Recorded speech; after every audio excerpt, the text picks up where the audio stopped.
So, good morning. Papakain tayo ngayon ng bantam natin. Problema, tinaian pa ng ano.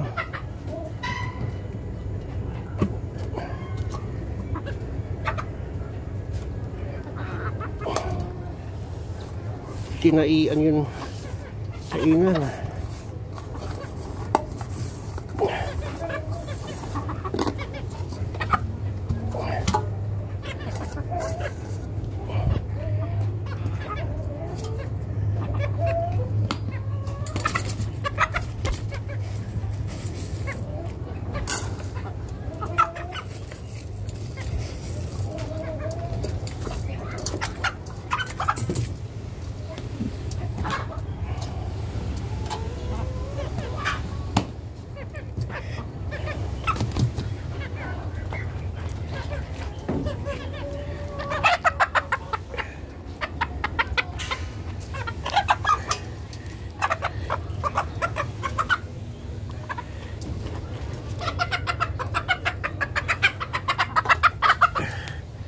So, ito yung mga manok natin, bantam, pinakain natin.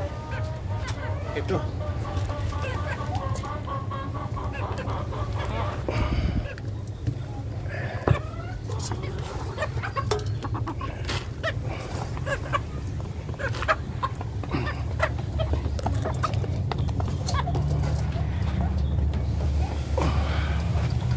So, mangitlog na kayo.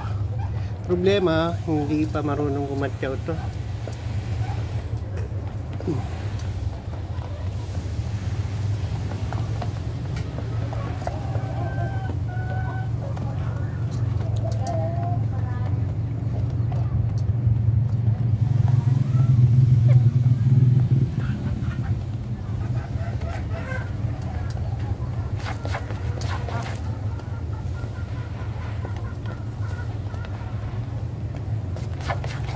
Kinakalaykay pa.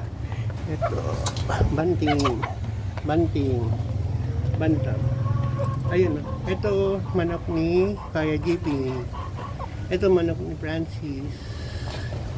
Ito manok ni Ate Wagi. Ito manok ni Ate Owing. So, pinakamalaki pala si Kuya JP. Ito kay Francis. Pareha sila na chocolate. Ito si Ate Owing, and then yung isa si Ate Wagi. Ito kay Ate Owing, black. Yun kay Ate Wagi. Ate Gabi.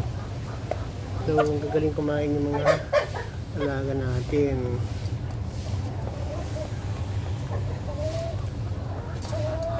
So, araw-araw na kapag ganyan nakain sila ay mangingitlog pa. Ba't mangingitlog pa din. So, ang ganda lang yung bandam, nagagandaan na ako kahit maliit sila, siksik yung laman. Ito medyo bumabuka na yun pa. Ayun, ito yung mataba eh. Kaya kay Ate Oyin yan. Yung kulay, ano na yan, gold, kay Ate Wabi. Tapos, itong mas malaki dito, kay Kuya JP. Yung mas maliit, si Francis. Kasi maliit pa si Francis eh. Small pa siya.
Ito nila nating matapos silang kumain, then ito lang po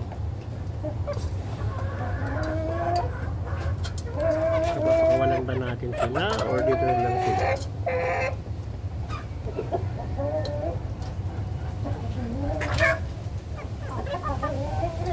Dapat yung mga duck doon na lang sa kabila, sa baboyan.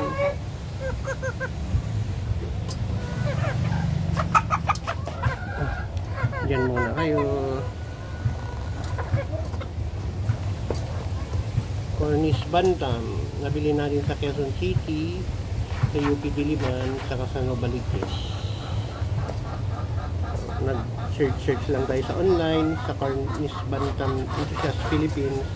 So, ito yung mga nabili natin. Medyo magaganda yung mga manok sa Pampanga kasi wala ang layo. Bayaran ko yung shipping.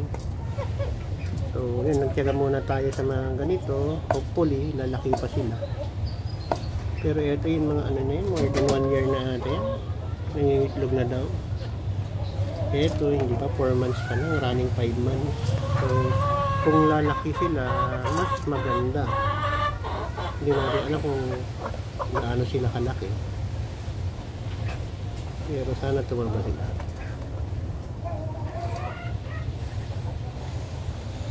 Kain lang ng kain.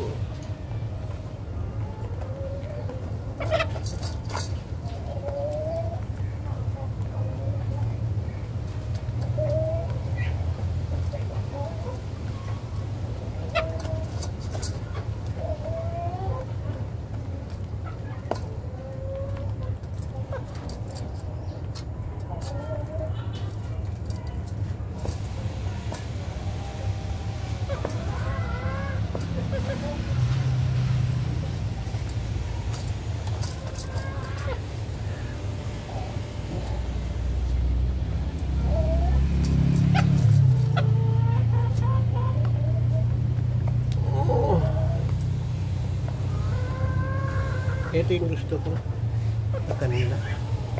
Wala yung kulay pati. Medyo kayo may kaliitan lang. May banta na talagang oversize. Jumbo. Mabili sana natin yung mga jumbo. Problema sa Pampanga galing yung shipping.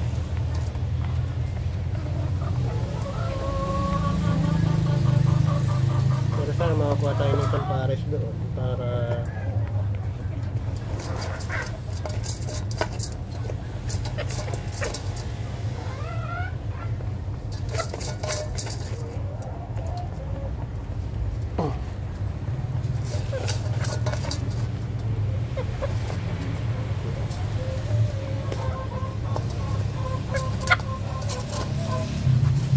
hindi nakakasawang tignan, kaya binablog ko lang ng binablog kasi naaliw ako.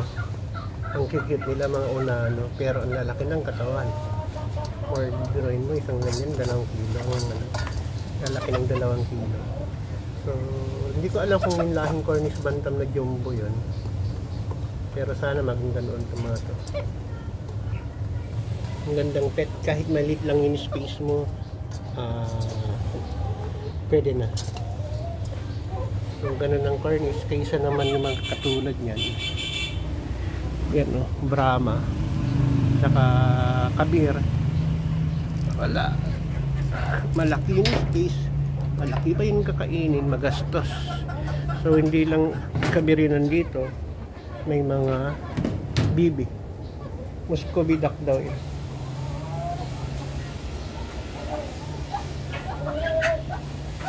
Nandito yung mga Kabir natin. Dati umabot ng 7 kilos daw yung lalaki. So 1, 2, 3, 4, 5 na lang ang natitira. Sa daming nandyan sa labas, ano sila, mas malulusok kaysa nandito sa loob. So hanggang dun lang.